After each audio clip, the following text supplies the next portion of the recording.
President Trump understands better than any other leader that Israel and America face a common threat.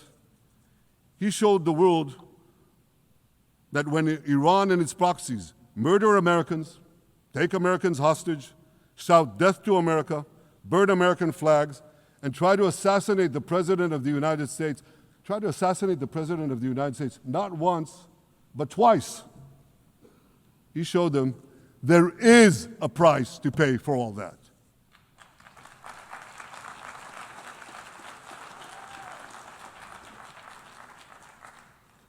But regrettably, many leaders who are represented in this hall, they send a very different message.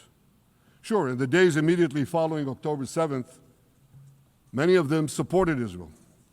But that support quickly evaporated when Israel did what any self-respecting nation would do in the wake of such a savage attack. We fought back.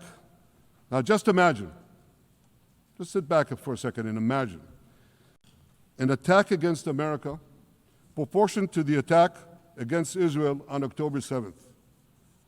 Imagine a regime, a terror regime, dispatching thousands of terrorists to invade the United States.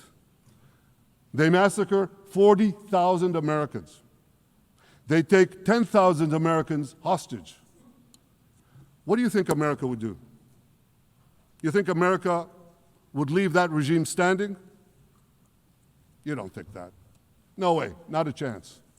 The United States would wipe out that terror regime and ensure that such savagery would never threaten America again.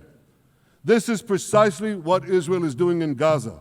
We're wiping out the terror regime of Hamas and ensuring that this savagery will never threaten Israel again. That's what we are doing. That's what any self-respecting government would do.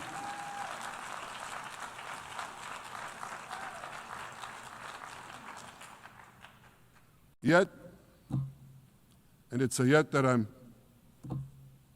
sorry to say here, yet over time, many world leaders buckled. They buckled under the pressure of a biased media, radical Islamist constituencies, and anti-Semitic mobs. There's a familiar saying,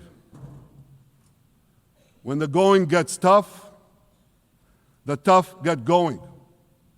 Well, for many countries here, when the going got tough, you caved. And here's the shameful result of that collapse. For much of the past 2 years, Israel has had to fight a seven-front war against barbarism with many of your nations opposing us. Astoundingly, as we fight the terrorists who murdered many of your citizens, you are fighting us. You condemn us, you embargo us, and you wage political and legal warfare, it's called lawfare, against us.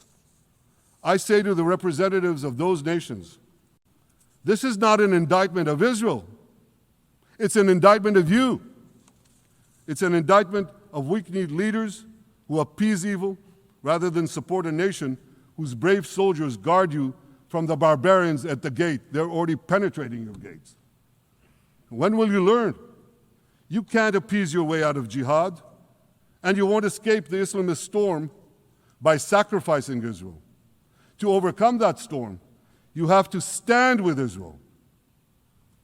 But that's not what you're doing.